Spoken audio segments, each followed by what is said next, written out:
हाँ जी, सबसे पहले यहाँ पे ध्यान दीजिए, अगर अभी तक आपने कोस्ट गार्ड के लिए कोई ऑनलाइन टेस्ट सीरीज नहीं लिया है तो मैं आपको बता दूं कि परीक्षा पे आप सभी के लिए one of the best online test series available है। मैंने खुद इन टेस्ट सीरीज को टेस्ट किया है, ये आपके एग्जाम के लिए बेस्ट है। तो अगर नहीं लिए हो तो ले लो अभी। आपको 15-15 सेट दोनों का मिलेगा, 15 सेट आपको डीबी और 15 सेट जीडी का। ठीक है, आप एक काम कर लेना, वीडियो के डिस्क्रिप्शन में आपको परीक्षा ऐप का लिंक मिल जाएगा। जब आप बाई करोगे, देखो इसको टोटल कॉस्ट आपको 349 पड़ेगा, लेकिन आप बाई करते वक्त रेफरल कोड का ऑप्शन आएगा, उसमें आप स्टैंडर्ड 50 यूज कर लेना, तुरंत आपको 50% का डिस्काउंट मिल जाएगा। मात्र 175 रुपीज में आपको ये पूरा सेट मिल जाएगा। आप ये सेट बाई कर लो और एग्जाम तक जो है इन 15 सेट को कंप्लीट रूप से लगा लो। डेफिनेटली आपके एग्जाम में जो मार्क्स हैं वो कमाल के आने वाले हैं। ठीक है, मार्क्स में बिल्कुल सुधार देखने को मिलेगा, बिल्कुल एग्जाम लेवल पे आपके ये सारे टेस्ट सीरीज बेस्ड हैं। सो फटाफट लेकर के सॉल्व कीजिए, स्टैंडर्ड 50 कूपन कोड यूज करना है। चलिए वीडियो शुरू करते हैं। हाँ जी, जय हिंद, कैसे हो आप सब? उम्मीद करता हूँ अच्छे होंगे। तो फाइनली आपके एग्जाम की सारी तैयारी कंप्लीट हो चुकी होगी। तो अब जो सबसे इंपॉर्टेंट तैयारी है जो आपको करनी है वो है अपने डॉक्यूमेंट्स को लेकर के, कि कौन कौन से डॉक्यूमेंट आपको अपने स्टेज 1 के लिए बिल्कुल तैयार रखने हैं, ताकि आप एग्जाम सेंटर से वापस ना किए जाओ। ठीक है, तो आज के इस वीडियो का एक सेकंड भी स्किप मत करिएगा, one of the most important video होने वाला है। क्या क्या डॉक्यूमेंट तैयार रखना है अभी से सारी चीजें नोट कर लीजिए और वो सारे डॉक्यूमेंट तैयार करके रखिए, क्योंकि एग्जाम कभी भी हो सकता है। ठीक है, तो चलिए शुरू करते हैं। देखिए, सबसे पहली चीज जो आपको अरेंज करनी है अपनी, ध्यान से दीजिएगा। तो सबसे पहली चीज, जब आपका एडमिट कार्ड आ जाता है तो एडमिट कार्ड का कलर प्रिंट आउट ही निकलवाइएगा। अगर कोई कहता है कि जो है नहीं ब्लैक एंड व्हाइट लेकर के जाना है, उसको साफ मना कर दो। ठीक है, आपको क्या लेकर के जाना है? कलर प्रिंट आउट आपका एडमिट कार्ड का होना चाहिए, वरना बाहर हो जाओगे। दूसरी चीज ये है कि अगर आप कोई भी फोटो आईडी दिए हो अपने जो है एप्लीकेशन फॉर्म में, चाहे आपका आधार कार्ड हो, पैन कार्ड हो, वो जरूर आप चेक कर लेना। मतलब आपको फोटो आईडी तो लेकर के जानी ही पड़ेगी। ठीक है, लेकिन ध्यान देने बात यहाँ पे, ध्यान देने योग्य बात ये है यहाँ पे फोटो आईडी में, कि आपके नाम में कोई मिस्टेक नहीं होनी चाहिए। जो एप्लीकेशन में जो आपने अपना नाम लिखा है, या फिर पिताजी का, या फिर डेट ऑफ बर्थ, आपका डेट ऑफ बर्थ ऐसा भी नहीं होना चाहिए कि 1/2002। ठीक है, पूरा कंप्लीट डेट के साथ में होना चाहिए जो आपने डेट ऑफ बर्थ अपना प्रोवाइड करवाया है। या फिर आपके पिताजी के नाम में भी स्पेलिंग मिस्टेक नहीं होनी चाहिए, बिल्कुल वैसा ही जैसा आपने एप्लीकेशन फॉर्म में दिया, आपके हाई स्कूल के मार्कशीट के अकॉर्डिंग होनी चाहिए। ये चीज याद रखिएगा। ठीक है, तो दो चीजें, आपको अपना colour print out admit card लेना है। दूसरी चीज ये है कि आपका फोटो आईडी जो है वो लेकर के जाना है, जो भी आपने मेंशन किया है, और बिल्कुल उसी के अकॉर्डिंग जो है आपके एप्लीकेशन के अकॉर्डिंग होना चाहिए फोटो आईडी।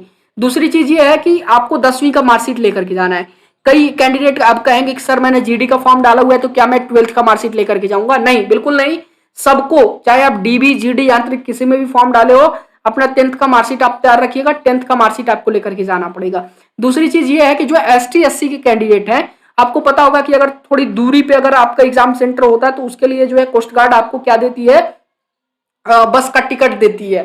ठीक है, पैसा देती है आपके टिकट का या फिर ट्रेन का, ताकि आप आसानी से ट्रेवल कर पाओ अगर पैसे की दिक्कत है तो। ठीक है, तो उस कंडीशन में अगर आप ये लाभ लेते हो टिकट का, तो उस कंडीशन में आपको SC ST जो आप सर्टिफिकेट रखे हो, ओरिजिनल सर्टिफिकेट आपको लेकर के जाना पड़ेगा। साथ में 2 फोटो कॉपी भी होना चाहिए, खुद का आर्टिस्ट किया हुआ, खुद का सिग्नेचर किया हुआ उस कास्ट सर्टिफिकेट का। ठीक है, और वो टिकट, बस या ट्रेन का जो टिकट है वो लेकर के जाओगे, और साथ में कैंसल चेक आपका होना चाहिए। मैं जब ये फॉर्म आपको भरने के लिए बताऊंगा, ये वाला देखो यहाँ पे दिया गया है, तब मैं बता दूंगा कैंसल चेक क्या होता है। लेकिन फिलहाल के लिए जो मैं बता रहा हूँ वो सुनो। कैंसल चेक होना चाहिए, और साथ में जो है आपके पास क्या होना चाहिए? देखो, NFT payment and travel form download, आपके पास ये फॉर्म जो है भर करके लेकर के जाना है। ये जो ट्रेवल अलाउंस वाला फॉर्म है ये भरा होना चाहिए, आप इसको लेकर के जाओगे। ठीक है, और दूसरी चीज ये है कि आपके पास 2 कलर फोटोग्राफ होने चाहिए। ठीक है, 2 कलर फोटोग्राफ होने चाहिए, और वही फोटोग्राफ जो आपने एप्लीकेशन फॉर्म में सबमिट किया है। इतना डॉक्यूमेंट आप तैयार रखिए। देखो, काफी लोग मुझे कमेंट कर रहे थे कि सर मेरा आधार कार्ड में नाम गलत है, ये है वो है। तो मैं आपको बता देता हूं, पहली बात ध्यान से समझ लेना, एग्जाम के अंदर जाने नहीं दिया जाएगा। पिछली बार अभी बहुत ही कड़ाई के साथ एग्जाम हुआ है आपका। ठीक है, एग्जाम सेंटर में अगर किसी लड़के का एक स्पेलिंग मिस्टेक होता था पिताजी के नाम में भी, ठीक है, अपना नाम और डेट ऑफ बर्थ तो छोड़ दो, तो भी एग्जाम सेंटर से बाहर हो जाया करते थे। और इतना ही नहीं है, कई एग्जाम सेंटर पे इस तरह के जो है काम हुए हैं कि अंडरवियर पे जो है वहां पे कैंडिडेट को एग्जाम करवाया गया था। ठीक है, अब बताओ, IAS तक का एग्जाम इस लेवल का नहीं होता है, लेकिन अब जो कुछ भी है आपके सामने है, जो कुछ भी है आपको बता दिया गया है कि क्या क्या तैयारी आपको करके रखनी है। और दूसरी चीज ये है कि ये सारे डॉक्यूमेंट तो आप तैयार करते रहोगे, ये सब तैयारी होती रहेगी। इससे बड़ी तैयारी आपके खुद के एग्जाम की तैयारी। एग्जाम की तैयारी नहीं रहोगे तो नहीं रहेगा तो एग्जाम में बैठ करके एग्जाम देने से कोई मतलब है नहीं। अगर ज्वाइनिंग लेनी है तो तैयारी उसी हिसाब से रखो। परीक्षा ऐप का जो मैंने बताया, आप टेस्ट सीरीज ले लो, मैंने खुद टेस्ट किया उन टेस्ट सीरीज को, बेस्ट है आपके एग्जाम के लिए। एक बार लेकर के लगा के देखो, बिल्कुल वही लेवल आपके एग्जाम का रहने वाला है। स्टैंडर्ड 50 कूपन कोड यूज कर लेना, 50% का डिस्काउंट मिल जाएगा। तो फाइनली वीडियो पसंद आया हो तो वीडियो को लाइक कर दो, चैनल पे नए हैं तो चैनल को सब्सक्राइब कर देना, ठीक है। और इस वीडियो को सभी तक शेयर कर दो, अपने दोस्तों तक भी, ताकि उनको भी पता चल सके कि कौन कौन से डॉक्यूमेंट आपको रेडी रखने हैं अपने एग्जाम के लिए। चलिए, धन्यवाद सभी को।